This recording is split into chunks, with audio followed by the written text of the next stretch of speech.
Karibu kwenye kipindi cha Katekisimu Katoliki Shirikishi. Leo tuna furaha maana tunafanya mashangilio ya sherehe ya mama yetu Bikira Maria. Hakika leo ni furaha iliyoje kushirikishana mafumbo haya ya kumleta Kristo mkombozi wetu katika nafsi yako, katika nyumba yako, katika maeneo yako na katika parokia yako. Kwa kipindi hiki ambacho tunakifanya kwa siku ya leo, tunapojifunza jinsi gani Bikira Maria huyu anayempokea mkombozi anamleta mkombozi kwetu. Ndimi mtumishi wa Bwana, nitendewe ulivyonena. Ni maneno ya mama yetu Bikira Maria kukubali kupokea mwito wa Mwenyezi Mungu. Mpendwa msikilizaji wa Radio Maria Tanzania, sauti ya Kikristo nyumbani mwako, na radio wa shirika Radio Mbiu sauti ya Faraja Kagera. Leo tunafanya sherehe kubwa ya mama yetu Bikira Maria kupashwa habari ya kumzaa Mwokozi. Ni mwanzo wa chemchemu ya fumbo la ukombozi wetu. Kumbe tunapofanya mashangilio haya, tunapata nafasi na fursa pia ya kuendelea kupitishana katika mafundisho ya imani yanayomhusu mama yetu Bikira Maria. Tulianza siku ya Jumatatu kumweleza Bikira Maria mama wa huzuni, na tulieleza namna ambavyo alikuwa anafanya ya kutosha katika matembezi yake katika nchi ya Mexico pale Guadalupe, katika kuhimiza Kristo atawale miongoni mwa wanadamu. Mpendwa msikilizaji wa Radio Maria Tanzania, sauti ya Kikristo nyumbani mwako, na radio wa shirika Radio Mbiu sauti ya Faraja Kagera. Mafundisho yetu haya yanaturudisha kumtazama mama yetu Bikira Maria anayepokea habari kutoka kwa malaika Gabrieli. Mama huyu baada ya kupokea habari kutoka kwa malaika Gabrieli, yeye anakuwa pia mpasha habari kwa watoto wa Mungu, kwa marafiki wa Yesu na kwa wanae wapendwa. Mpendwa msikilizaji, ikiwa upo jirani hapo na muonekano wa picha ya mama yetu Bikira Maria mgawa neema, muonekano wa picha wa mama yetu Bikira Maria warudi, muonekano wa picha wa mama yetu Bikira Maria waridi lenye fumbo, na mienekano kadha wa kadha ya picha mama yetu Bikira Maria ambaye inamuonesha akiwa tangu kichwa mpaka miguu. Mara nyingi waliomuona walisadifu kwamba mama alikuwa yupo kwenye mwendo. Mguu wake mmoja ulikuwa nyuma na goti limekunja, na mwingine ulikuwa mbele. Maana yake ni mtu aliyekuwa katika mwendo kila mara. Fumbo hili liturudishe kufahamu kwamba mama baada ya kupokea habari ya kumzaa Mwokozi, naye anafanya habari ya kumpeleka Mwokozi kila mara katika maisha yake. Ndio asili kwenye kipindi kilichopita tulisema kwamba mama anatamani watu waishi kwa kujisadaka, ndio kwa fumbo la yeye kuwa bikira safi.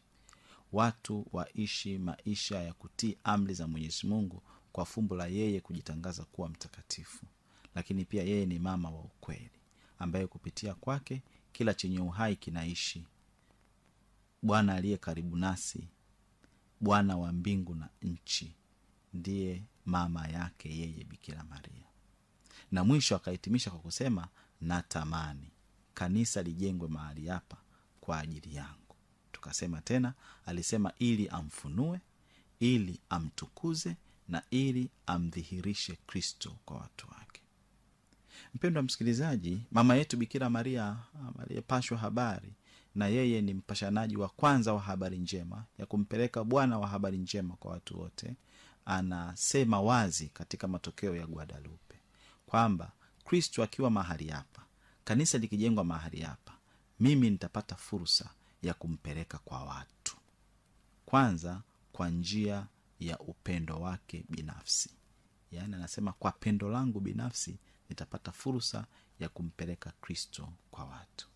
Mpendwa msikilizaji, mtazamo huu wa upendo wa mama yetu Bikira Maria kwa Kristo Yesu Bwana wetu unatufunulia mafumbo kadha wa kadha. Kwa namna pekee tunaweza kutazama katika mlengo huu. Ya kwanza, mama yetu Bikira Maria daima na kila wakati ni jukumu lake la kumpeleka Yesu kwa watu, kwa sababu yeye amechagua kumtumikia Mwenyezi Mungu, amechagua kumpenda Mwenyezi Mungu.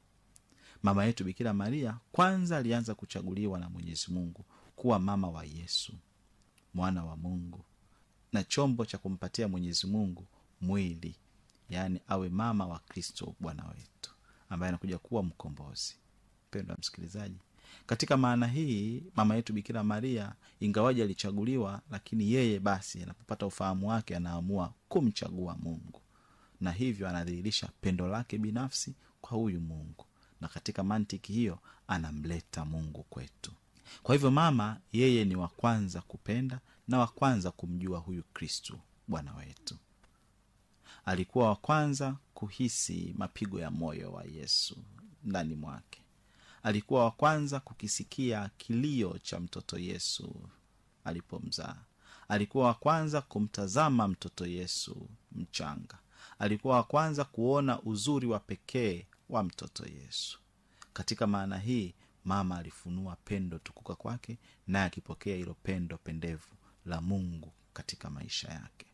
Ndio anasema, hebu mleteni Yesu mahali hapa ili niweze kumpeleka kwa watu kwa pendo langu binafsi. Namna nyingine ya kufafanua upendo binafsi wa mama yetu Bikira Maria kwa Kristo Bwana wetu, na ambavyo anaweza kutuletea sisi huo upendo, ni jinsi yeye alivyokuwa mtunzaji wa upendo wa kimungu.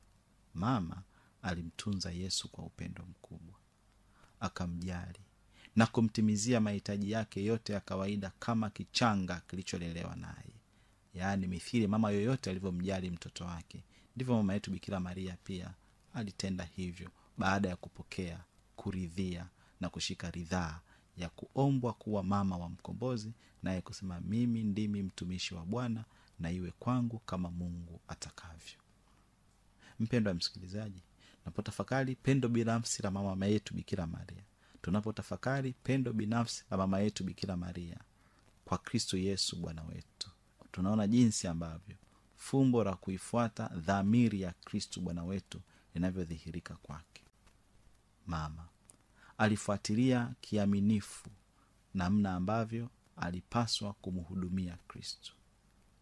Mama alifuatilia kiaminifu namna ambavyo malaika alimuongoza na dhamiri yake juu ya kuishi na huyu Yesu Kristo.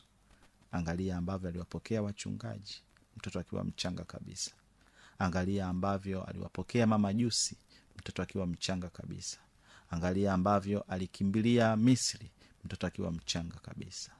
Na angalia vile ambavyo mwanae alivyoanza kufundisha, naye akawa anamfuatilia hatua kwa hatua. Unaweza kurejea kadiri ya mwinjili Marko ile sura ya 3 kuanzia ile aya 31 hadi 35, alipoambiwa Yesu Bwana wetu, mama yako na ndugu zako wako nje wanakutafuta. Unaweza kurejea kadiri ya mwinjili Yohane katika mafumbo ya safari ya kuelekea Kalvari na fumbo la mama yetu Bikira Maria kuwa chini ya msalaba. Namna hii yote alifumbata dhamiri yake na dhamira ya mkombozi wetu Bwana wetu Yesu Kristo. Ndiyo mwisho, wakati Yesu alipokuwa akisulubiwa, mama yetu Bikira Maria alikuwa chini ya msalaba akiendelea kuonesha upendo wake wa dhati na kujitolea bila kuyumba kwamba yeye ni mfuasi mwaminifu wa huyu Kristo Bwana wetu mkombozi wetu. Na mwisho kabisa ndio mama anasikia ile sauti ya Mungu inayomwambia, tazama mwanao. Atutazame sisi watoto wake. Na upendo ule wa kwake kwa mwanae Yesu ndio anaotangaza hapa Guadalupe kwamba angependa kuupeleka upendo huo kwa watu wengi. Angependa kumpeleka huyo Kristo kwa watu wengi, maana amekasimiwa jukumu la kutazama watoto. Mpendwa msikilizaji, upendo wa mama yetu Bikira Maria ni mfano bora katika maisha yetu sisi wa Kristo, katika mafumbo ya kuamini na kuamua jinsi ya kuamini.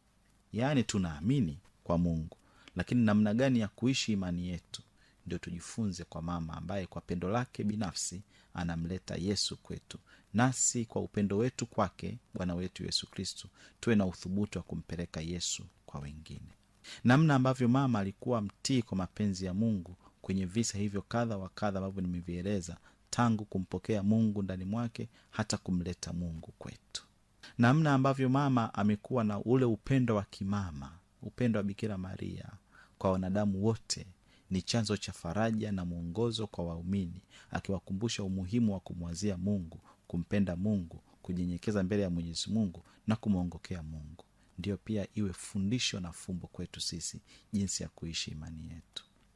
Jinsi mama yetu Bikira Maria alivyoingilia kati madhira na madhara katika maisha yetu, Kumbuka katika matokeo kadha wa kadha aliwaonya watu wafanye toba, maana pengine mauaji makubwa yangekuja kutokea, pengine vita kubwa ingekuja kutokea, pengine ghasia kubwa ingekuja kutokea. Hivyo aliwaasa watu wafanye toba.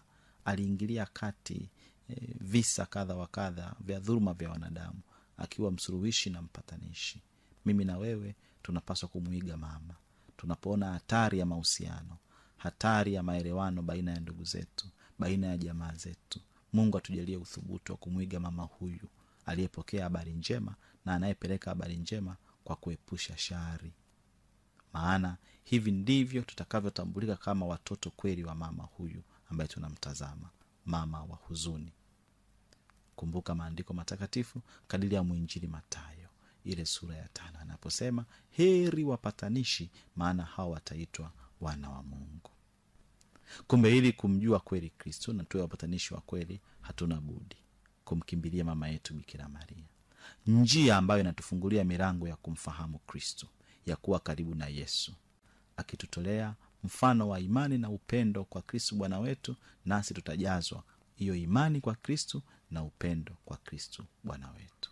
Namna ya pili, mama yetu Bikira Maria pale Guadalupe anapotamani kumpeleka Yesu kwa watu, anasema nitampeleka Yesu kwa watu kwa huruma yangu. Ile ya kwanza ilikuwa kwa pendo langu binafsi.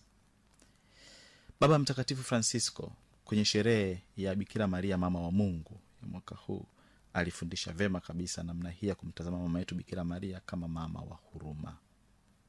Baba Mtakatifu Francisco anasema waamini wanaposali kumwelekea Bikira Maria wanapaswa kumtazama yeye kama mama wa huruma, mama wa Mungu, mama wa msamaha, mama wa neema na mama aliyejaa furaha takatifu.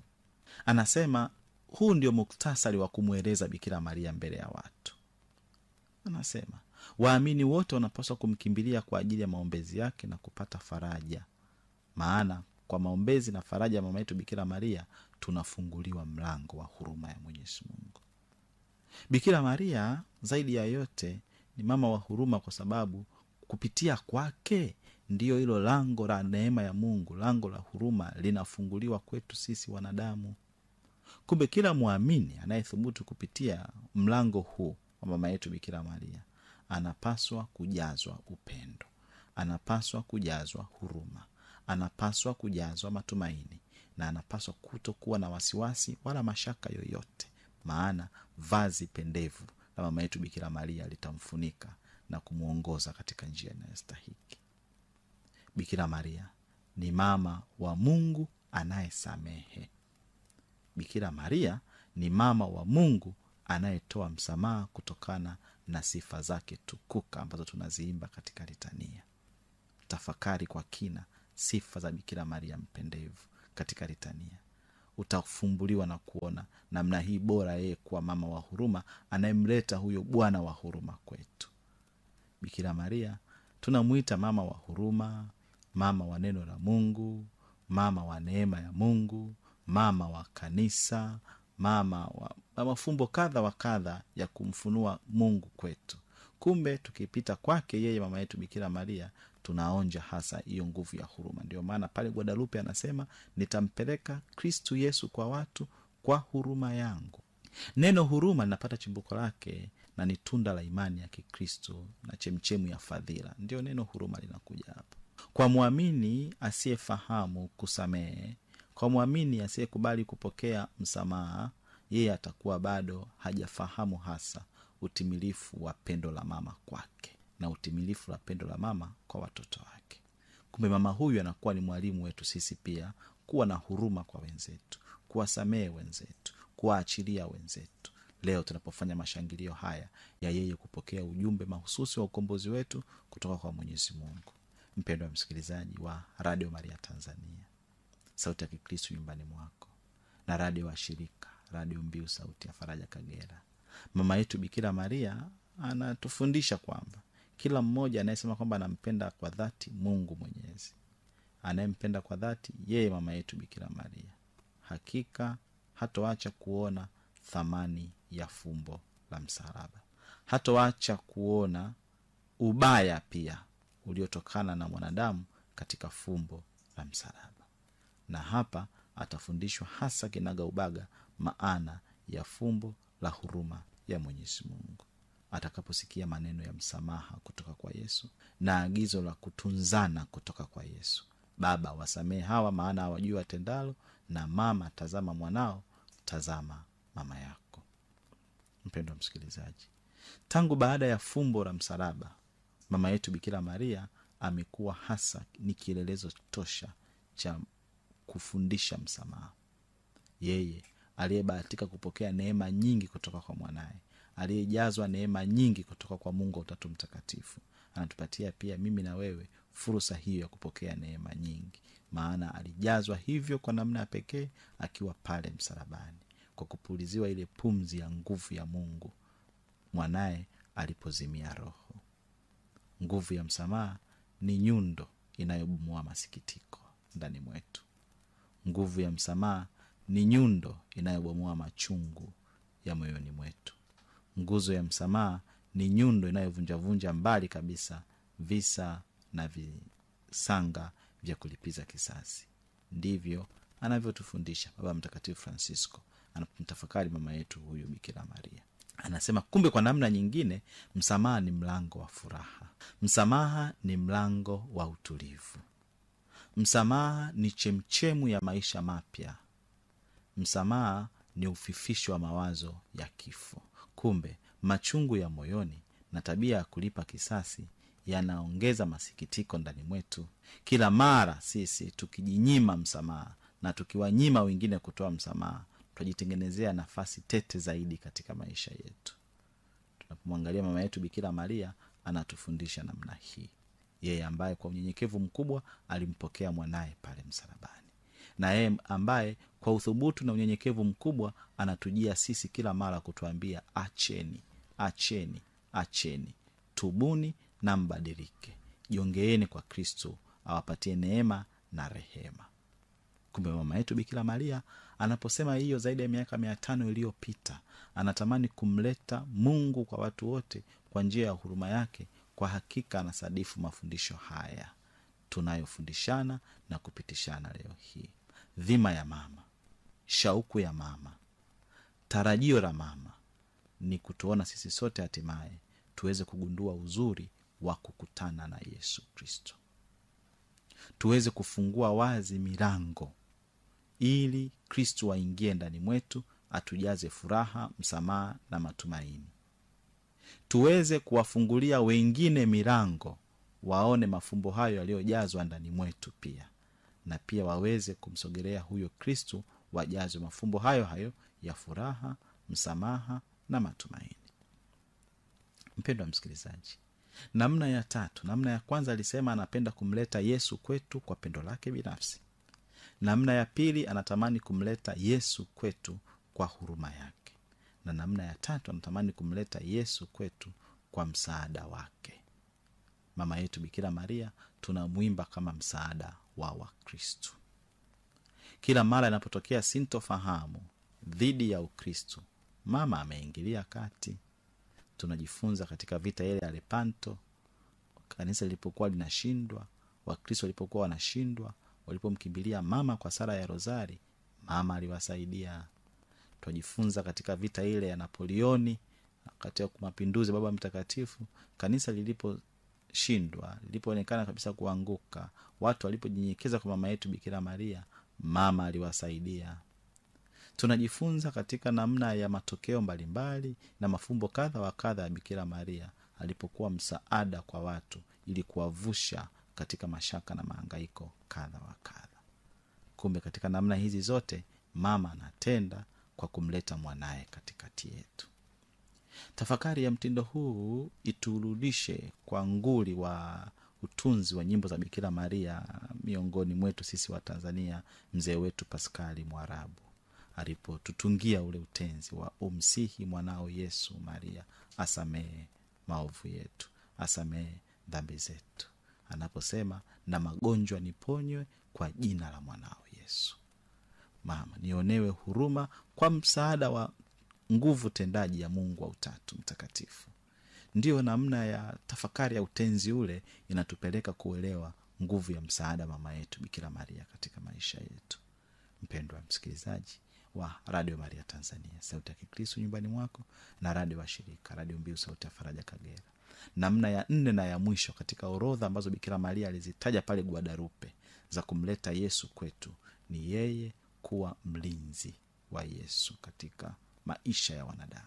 Kila mara ilipoonekana kuna dosari, kuna hila, kuna fitina ya kanisa kudhulumiwa, ya wanakanisa kudhulumiana, ya damu isiyo na hatia kumwagwa, mama anakuja na kutoa tahadhari na kutuasa tusali na kusali na kusali.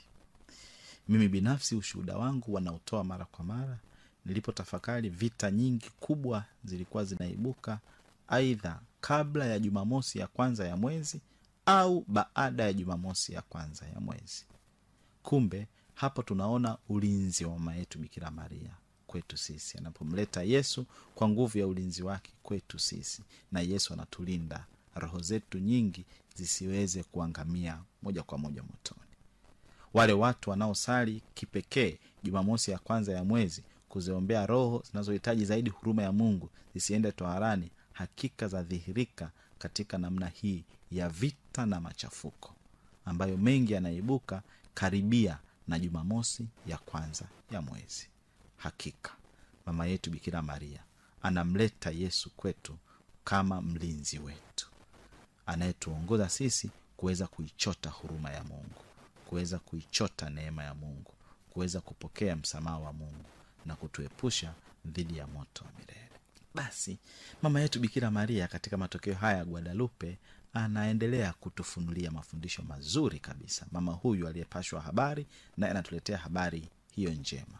Anasema kanisa likijengwa hapa, mimi nitampeleka Yesu katika namna hizo 4. Kwa sababu gani? Anasema kwa sababu kwa hakika mimi ni mama wa huruma kwako. Anamwambia Mtakatifu John Diego, na ananiambia mimi na anakuambia wewe. Sababu yake ya kumleta Yesu kwetu, sababu yeye ni mama wa huruma kwetu. Anasema tena, mimi ni mama wa huruma kwa wote ambao 1 wananipenda, 2 ninaowapenda, 3 wanaonitafuta, na 4 wanaoniamini. Mpendwa msikilizaji, wewe upo kwenye kundi gani katika makundi haya 4? Je, unampenda mama yetu Bikira Maria? Je, unapendwa na mama yetu Bikira Maria? Hakika hii inawezekana ikawa ni sote kabisa, ni hakika kwetu sisi sote tunapendwa na mama yetu Bikira Maria. Lakini je, wewe unamtafuta mama? Tena tujihoji, wewe unamwamini mama?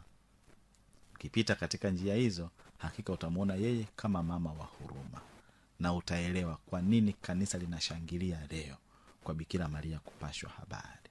Ndugu zanguni, kwa mlio na magonjwa na mlio wagonjwa, sikilizeni sauti ya mama huyu wa huruma alipokuwa anamwambia yule mwanae mpendwa mdogo Mtakatifu John Diego. Anamwambia, sikiliza mwanangu mdogo. Sauti hii igonge katika masikio yako, wewe uliye mgonjwa, ama wewe unayetunza mgonjwa, wewe unayesali na kuomba kwa ajili ya mgonjwa. Mama anasema, sikiliza mwanangu mdogo, mwana mpendwa wangu. Jambo hilo linalokusumbua, linalokaraisha moyo wako, si chochote. Usiogope juu ya ugonjwa wa mjomba wako, wala wa mgonjwa mwingine yeyote. Kisha mama anakazia kwa kusema maneno haya, je, uamini kuwa mimi nipo hapa, mimi ni mama yako? Anamuuliza tena, je, hujui kuwa nimekufunika kwa vazi langu? Ama hujui kuwa unafunikwa kwa vazi langu? Ndio ile nadharia ya ulinzi ambayo tunapewa. Anamhoji swali la 3, huamini usalama wa mikono yangu inayokuzunguka? Swali la 4 analomhoji Mtakatifu Yohani Diego, mama yetu Bikira Maria, anamwambia, je, huamini kubaki chini ya kivuli cha mbawa zangu? Nimesema maswali haya yagonge masikioni mwako, wewe ndugu yangu ambaye ni mgonjwa, ama wewe unayetunza mgonjwa.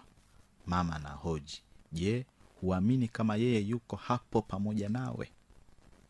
Je, haujui kuwa na kufunika kwa vazi lake? Je, hauamini usalama wa mikono yake nayo kuzunguka? Je, hauamini kubaki chini ya kivuli cha mbawa zake? Lakini rejea masharti yake kule mwanzoni. Anasema yeye anakuwa ni mama wa huruma kwetu kama tunampenda. Na tukigusa moyo wake, maana yeye anatupenda. Na kama tunamtafuta na kama tunamwamini. Mama yetu Bikira Maria anataka tufanye kitu kimoja tu kwa Mtakatifu Yohane na kwangu mimi, kumsaidia kujenga kanisa ili yeye ampeleke mwanae Yesu kwa watu wote. Kumbe kumpenda mama, kupendwa na mama, kumtafuta mama na kumwamini mama yetu Bikira Maria ni namna ambavyo sisi twajitolea kulijenga kanisa lake mahali petu tunapoishi, katika mazingira yetu tunamoishi, na katika jamii yetu tunamoishi, ili mama apate nafasi ya kushika hatamu ya kumpeleka mwanae Yesu kwa watu wote. Twajengaje kanisa?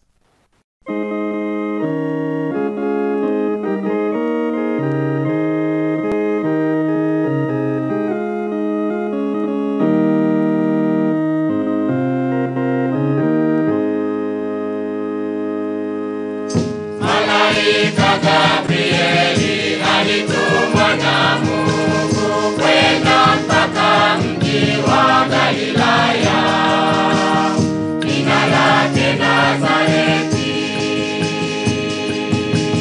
kwa mwanadamu alibikira, kwa mwanadamu alibikira, kwa mwanadamu alibikira,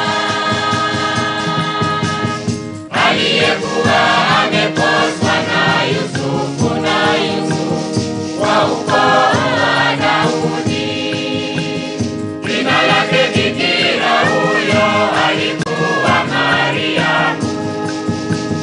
Akaingia nyumbani mwake akasema, salamu Maria, umejaa neema, salamu Maria, Bwana yu nawe, umebarikiwa kuliko wanawake wote, na Yesu mzao wa tumbo lako amebarikiwa. Tazama, utachukua mimba, utazaa mwana, utamwita jina Yesu. Malaika Msikilizaji, kama ndio kwanza unafungua redio yako wakati huu, kumbuka ni Radio Maria Tanzania, sauti ya Kristo nyumbani mwako, na mshirika wetu ni Radio Mbiu. Kipindi hewani ni Katekisimu Katoliki Shirikishi. Tunaye Padre Dominiki Mavula ambaye anaendelea kutupatia mafundisho na tafakari ya kupashwa habari Bikira Maria. Karibu Padre. Mpendwa msikilizaji wa Radio Maria Tanzania, sauti ya Kristo nyumbani mwako, na radio wa shirika Radio Mbiu, sauti ya Faraja Kagera. Tujihoji, pengine maswali haya yanaweza kusaidia, lakini namna ya majibu yake ni mapana zaidi pengine kuliko hata upeo wangu mimi wa kueleza na kufundisha. Tujengeje kanisa ndani ya familia zetu? Je, kuna uhai wa masakramenti? Wanafamilia wote wamepokea masakramenti? Wanafamilia wote wanapokea masakramenti? Yaani wanakubali huyo Yesu anayeletwa kwetu na mama yetu Bikira Maria? Sisi kama wanafamilia tunashika hatamu kuzipenda na kuziheshimu sakramenti, yaani kumpenda Yesu mwenyewe anayekuja katika mafumbo ya sakramenti. Basi tunajenga kanisa katika familia yetu, tunamleta Yesu katika familia yetu, na tunamtangaza Yesu kutoka katika familia yetu. Naelewa zipo familia nyingi, sababu ya mahusiano pengine imekuwa kikwazo katika kupokea masakramenti. Basi tupo katika kipindi hiki cha Kwaresima, nafasi ya kujiunda upya, tuone sababu na shabaha ya kuweza kukimbilia masakramenti. Naelewa wengine pengine kwa sababu hii ama ile wamefungiwa masakramenti na mamlaka hairakia ya kanisa. Tuone na tujitathmini sababu ya mafumbo haya kutokea. Nakumbuka miaka michache iliyopita mzee wetu mmoja hapa Tanzania, baada ya kuishi kwa miaka mingi, aliomba baba askofu ampatie masakramenti. Sitaki kumtaja kwa jina, lakini wengi mnaofuatia vyombo vya habari mlisikia kisa hiki. Baba askofu akaenda akampatia katekesi, mafundisho ya imani, akaelewa mafundisho ya imani ya kanisa, na baadaye akapata fursa na nafasi ya kupokea masakramenti akiwa siku za mwishoni kabisa kuhitimisha safari ya maisha yake hapa duniani. Wewe haujui lini itafika hiyo safari. Haujui lini utaitwa katika hiyo safari yako ya mwisho hapa duniani. Basi ni wakati wa kujitathmini namna ambavyo tunathamini na kupokea masakramenti katika familia zetu. Ninyi wazazi na walezi mnaotunza vijana, mnaolea vijana katika familia zenu, ni nafasi na fursa ya kujitathmini uwajibikaji wenu wa kuwahimiza vijana wenu kwenda kupokea masakramenti. Usiseme tu huyu hataki hata kwenda kanisani, huyu hataki mafundisho, huyu hapendi mafundisho, alafu unamwacha. Unabomoa kanisa ndani ya moyo na nafsi ya huyo mtoto. Unalibomoa kanisa katika familia yako. Mama atabaki na huzuni. Tunayemshangilia leo hakika atabaki na huzuni. Ili mama huyu aweze kufurahi pamoja nasi kwenye mashangilio yetu haya leo, tujitathmini sisi wazazi na walezi namna ambavyo tunawajibika kuwahimiza watoto wetu kwenye kupokea masakramenti. Mpendwa msikilizaji, ndani ya kanisa pia kuna visakramenti. Nyumba nyingi za Mkristo zatambulika kwa ishara ya visakramenti. Inawezekana masakramenti ni siri ya sirini ya mtu. Nimeungama lini, nimepokea lini ekaristi takatifu, ama nimepokea sakramenti fulani lini, ni siri ya sirini ya mtu. Lakini visakramenti vipo. Ingawa sakramenti ni ishara wazi ya Mungu mwenyewe, ila visakramenti ni vinaonekana kabisa. Ni ajabu, unaingia katika nyumba ya Mkristo Mkatoliki, hakuna hata kamsalaba kalikotundikwa ama kalikopo mezani. Hakuna hata kisakramenti cha rozari mathalani, kisakramenti cha picha ya huruma ya Mungu ambayo Kristo mwenyewe aliiomba, kisakramenti pengine cha mama yetu Bikira Maria, kisakramenti pengine cha moyo mtakatifu wa Yesu, kisakramenti pengine cha chama fulani cha utume, mathalani labda wana Rita, wana Legio Maria, wana mtakatifu wana, wazee na wastaafu, utume wa damu, vyama kadha wa kadha vya kitume. Hakuna visakramenti vyovyote vinavyoonesha kwamba hawa ni watu wa Kristo wa Katoliki kindakindaki. Tunalionea aibu kanisa, tunaliua kanisa, tunalibomoa kanisa katika familia zetu. Mama anataka sisi tulijenge kanisa. Twalijengaje kanisa? Ni kwa kuhaisha, kuwa na visakramenti vitakavyotusaidia kuweza kusali kwa namna pekee. Tuwe na maandiko matakatifu, tuwe na vitabu vya sala ambavyo tukifungua tunatusaidia kuweza kusali. Tuwe na vitabu vya tafakari, mafundisho ya imani, maisha ya watakatifu ambavyo vinatusaidia kuweza kusali.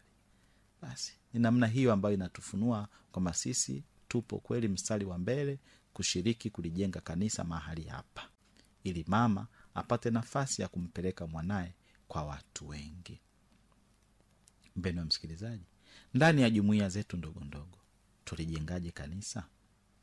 Tujihoji na kujiuliza, je, mimi ninawapokea wengine katika jumuiya ndogo ndogo, ama nimekuwa ni mlalamishi tu? Kila mpango wa jumuiya ndogo ndogo mimi nimekuwa ni mpinzani. Kila mpango wa jumuiya ndogo ndogo mimi nimekuwa ndio wa mwisho kutekeleza. Kila mpango wa jumuiya ndogo ndogo mimi nimekuwa ni mvivu kutekeleza pasipokuwa na sababu yoyote. Kila mara ninapoletewa jumuiya kuja nyumbani kwangu, mimi ndo nakuwa na safari, ama nakuwa na wagonjwa, ama nakuwa na dharura, sionekane wala sitokei kabisa. Zipo baadhi ya jumuiya wanazunguka katika familia fulani fulani tu, wakienda kwenye familia nyingine haiwezekani. Si kwa sababu ya mazingira hayaruhusu, lakini kwa sababu ya utayari wa yule mtu. Namna ile ya kasumba ya kutokuwapokea wengine kwamba hawa wana makosa, hawa wanakosea, inaingia ndani zaidi hata kutokujisikia kuwapokea wanajumuiya katika uwanja wake, kutokuwapokea wanajumuiya katika nyumba yake, kutokuwapokea wanajumuiya katika sebure yake. Namna hii ya ubaguzi inafifisha nguvu na uhai wa kanisa. Lakini tupo na sisi ambao tumekuwa mizigo kwenye jumuiya. Jumuiya zinatubeba, zinakufa kwa ajili yetu, zinaumia kwa ajili yetu. Je, unabebeka? Maana tupo ambao tunabebwa lakini hatubebeki. Yaani kama ni mtoto mdogo anawekwa huko mgongoni na kitenge, anafurukuta hivi mpaka anachomoka, anadondoka huko chini. Kwa hivyo tujiulize, na sisi ambao ni dhaifu, ambao wanajumuiya wenzetu wanatubeba kutupeleka katika safari ya matumaini. Leo tunaposhangilia mama yetu Bikira Maria kupashwa habari ya kumleta mkombozi, na wanajumuiya hawa wanaotupeleka sisi kwa mkombozi, je, tupo tayari? Tunabebeka? Tunaendeka? Tunakwenda huko kwa mkombozi kweli kwa msaada wa wanajumuiya wenzetu? Yawezekana mimi ninayebebwa na kuwa kama nungunungu, kila mara najipukutisha na kuchomoa miiba inayowachoma na kuwaumiza na kuachia sumu kali mwilini ama moyoni mwa wanajumuiya wenzetu wanaotubeba. Unalififisha kanisa, haulijengi kanisa. Unamhuzunisha mama anayemleta Yesu kwetu, anayeweka hatamu ya kufanya Yesu ajulikane na wengi, anayemdhihirisha Yesu kwetu. Wewe una kwa sababu ya kumfifisha Yesu katikati ya jamii ya wanadamu. Mpendwa msikilizaji, katika ngazi ya parokia mathalan, niliwauliza watu wa parokia fulani, ninyi watu wa parokia hii ni mashabiki wa parokia au ni washiriki wa parokia? Mpo kama waamini ambao mnashiriki kikamilifu majukumu msingi ya parokia, au mpo kama waamini ambao mnashabikia mambo kadha wa kadha katika parokia yenu? Maana tumezoea kukutana na mashabiki mathalan wa mpira wa miguu. Mimi ni shabiki wa Simba, mimi ni shabiki wa Yanga, mimi ni shabiki wa Singida Big Stars, mimi ni shabiki wa Mashujaa. Mwingine hata ajui hao Mashujaa wana changamoto gani, hiyo timu ya Mashujaa. Mwingine hata ajui ile timu ya Singida Fountain Gate wana changamoto gani. Mwingine hata ajui timu ya Azam, timu ya Yanga au timu ya Simba ina changamoto gani. Yeye anataka tu kujua wanacheza lini, anatafuta jezi yake kama anayo na kigoma chake, anakwenda kushangilia. Baada ya mchezo wakifungwa taraumu, wakina atashangilia na kujitapa, sisi tumefanya hivi. Katika namna hiyo anabaki tu ni mshabiki wa mafumbo ya utendaji wa ile timu. Kuna uwezekana wakawepo baadhi ya waamini ndani ya parokia wakawa ni washabiki katika parokia yao, washabiki ambao wanafurahia tu mambo ndani ya parokia, lakini wao hawajihusishi hata kidogo kuyafanya hayo mambo yatendeke. Tukumbuke ile msemo wa Waswahili wanaosema, ukiona vyaelea jua vimeundwa. Mababa wa maaskofu kwenye ujumbe wao kwa Kwaresima mwaka huu wametupatia namna bora zaidi ya kutofautisha mashabiki na washiriki. Anasema kwamba katika parokia zetu nyingi siku hizi kuna kasumba ya watu kujitapa hata kwa mambo ambayo hayana tija sana. Watu watasema, sisi parokiani kwetu tumejenga kanisa kubwa sana, hakuna wa kutushinda. Wengine watasema, sisi parokiani kwetu tuna kwaya nzuri sana, hakuna wa kutushinda. Je, ukubwa na uzuri wa kanisa hilo umeleta tija gani katika maisha yako ya kiroho na safari yako hapa duniani kwenye kumfunua Kristo, kwenye kumtangaza Kristo na kumdhihirisha Kristo? Nawe umechangia kiasi gani mafumbo hayo yaonekane kwa jinsi hivyo yalivyo sasa? Je, uzuri na ukubwa wa kwaya yenu katika parokia yenu unachangia kiasi gani katika safari yako wewe na safari ya watu wengine kwenye kumfunua Kristo, kwenye kumtangaza Kristo na kumdhihirisha Kristo? Kama unashindwa kujibu maswali haya kwa kina, hakika inawezekana mimi na wewe tukabaki washabiki. Lakini kama tunaona na kuonja namna ya safari ya ujenzi wa hilo kanisa kubwa na zuri, na maana na sababu na uthubutu wa ujenzi na kanisa hilo kubwa na zuri, kama unaona safari ya wanakwaya wanaofanya mazoezi ya kutosha, pengine kwa muda wao kujisadaka, pengine kwa gharama zao za fedha na gharama nyingine kadha wa kadha kwa ajili ya kumtukuza na kumwenzi Mwenyezi Mungu, na wanabaki wanyenyekevu chini ya mamlaka hierarkia ya kanisa, basi hapo kuna hiyo tunu ya Kristo kujengwa katika parokia yenu. Kuna tunu ya kanisa kujengwa katika parokia yenu, Kristo kudhihirishwa katika parokia yenu. Mpendwa msikilizaji, mama yetu Bikira Maria tunayemshangilia leo, takribani zaidi ya miaka 500 iliyopita, alipotokea pale Guadalupe, alisema, mwanangu, na kujalia nguvu hizi, mwanangu mpendwa, mwanangu mdogo, na kujalia nguvu hizi ziweze kukusaidia ili ukomae katika imani. Mimi nimesema hizi tunu za mama yetu Bikira Maria ni kama chakula kwetu, tunacholishwa na huyu mama ambaye anasema, mimi ni mjakazi wa Bwana, nitendewe ulivyonena. Chakula cha kwanza ama sahani ya kwanza ya chakula ambayo mama anatupatia ni upendo. Mama daima anapika chakula cha kumpenda jirani na kutujalia sisi. Ndio asili anawatokea wanadamu kila mara na kuwaasa waache kutenda dhambi ili waweze kurithi mbingu. Anajali uhai wao hapa duniani na uhai wao baada ya maisha ya hapa duniani. Kumbe nasi anatulisha hiki chakula, tufanye jitihada ya kutosha. Ndio asili kila mara tunaposali rozari na kusali sala za Kimaria, tunasali kuwaombea wakosefu waweze kurithi mbingu, hasa wale wenye mahitaji zaidi. Ndicho ambacho Kristo Bwana wetu pia anakiomba kutoka kwetu.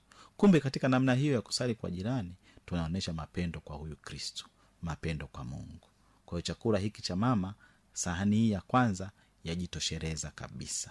Mapendo thabiti kwa Mungu na unyenyekevu na heshima ya pekee kwa mapendo kwa mwanadamu ambaye ameumbwa kwa sura na mfano wa Mwenyezi Mungu. Mpendwa msikilizaji, sahani ya pili ya chakula ambayo mama anatuletea sisi ni neema ya utakaso.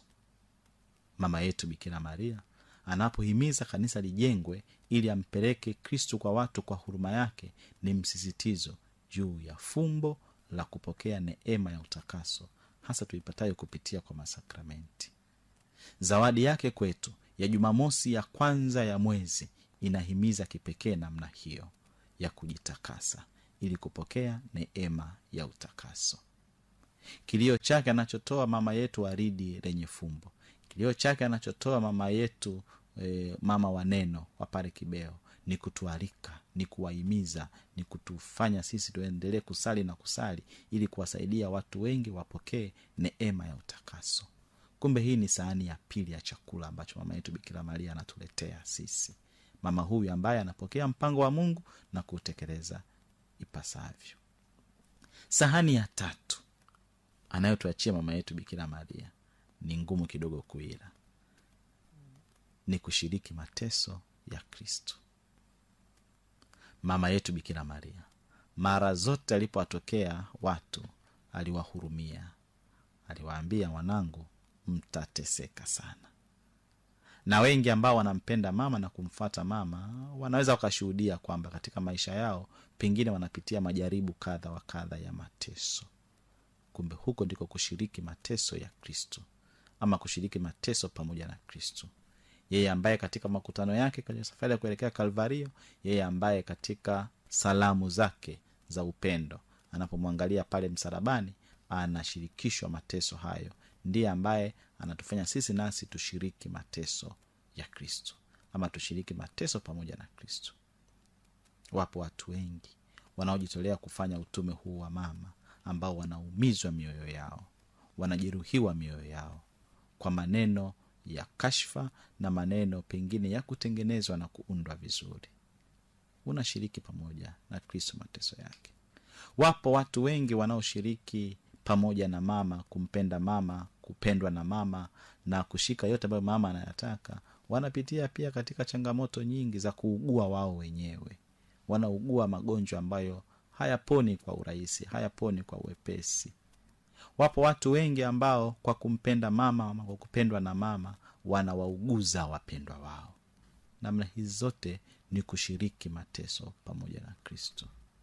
Kristo Bwana wetu mwenyewe aliwaambia wafuasi wake, yanapopita mambo kama haya, furahini na kushangilia, maana thawabu yenu ni kubwa mbinguni. Mpendwa msikilizaji, kwa haya yote tuwe na hakika ya kwamba milango mingi ya baraka itafunguka kwetu kama tunashiriki na kushirikishwa upendo kwa Mungu na kwa jirani, kama tunadiriki kuichota neema ya utakaso ambayo pia tupatia nguvu ya neema ya msaada, kama tunadiriki kushiriki mateso pamoja na Kristo, tuwe na hakika ya milango mingi ya baraka itafunguka katika maisha yetu, ama kwa wale tunawapenda na kuwahudumia. Wale ambao wanampenda Bikira Maria, wanaopendwa na Bikira Maria, hawana shaka yoyote kwa kauli yangu hii ya kwamba milango mingi ya baraka inafunguka kwao. Hata katika mazingira ambayo hayasemeki, hayatabiriki, hayaeleweki, mama huwa anawatendea mengi ya kutosha ambayo wao hawawezi kueleza kwa nini yametokea katika maisha yao. Ingawaje cha mtema kuni wanakiona, ingawaje cha moto wanakiona. Mpendwa msikilizaji wa Radio Maria, sauti ya Kikristo nyumbani mwako, na radio wa shirika Radio Mbiu sauti ya Faraja Kagera. Kumbe leo tunapoendelea kumshangilia mama yetu Bikira Maria anawepashwa habari na Malaika Gabrieli, mimi na wewe tushike hatamu ya kuungana na wanautume wa Radio Maria kuipeleka habari njema, kumpeleka Bwana Yesu Kristo na mkombozi wetu katika nyumba na makao mengi, kwa kujisadaka kwetu, kwa kushiriki mateso pamoja na Kristo, kwa kujinyima na kutoa, kwa kupokea neema ya utakaso katika mafumbo ya kushiriki masakramenti, na kuwafanya wengine pia waonje utamu wa kushirikishwa masakramenti kupitia kwa vipindi kadha wa kadha, lakini zaidi sana kwa kumpenda Mungu na kumpenda jirani, pamoja na wanautume wa Radio Maria kukienzi, kukitunza na kukitegemeza chombo hiki cha utume wa Radio Maria, Radio Maria Tanzania, ambayo ina kauli mbiu ya sauti ya Kikristo nyumbani kwako. Baba askofu mmoja huwa ananitania ama ananipatia changamoto nikutana naye, anasema, kwa nini msiseme sauti ya Kristo nyumbani mwako? Basi ni namna hiyo ambayo inasadifu mafundisho yetu haya siku ya leo. Kwa hivyo Radio Maria ni sauti ya Kristo nyumbani mwako, ambayo inainjilisha katika mtindo wa Kikristo. Ndio sisi tunasema ni sauti ya Kikristo nyumbani mwako. Ninakutakia kila laheri, neema na baraka unapoendelea kushangilia mafumbo haya ya Bikira Maria kupashwa habari. Neema na baraka zake Mungu Mwenyezi, za Baba, Mwana na Roho Mtakatifu ikushukie na kukaa nawe daima. Tumtukuze Bwana, tumshukuru Mungu. Ave Maria.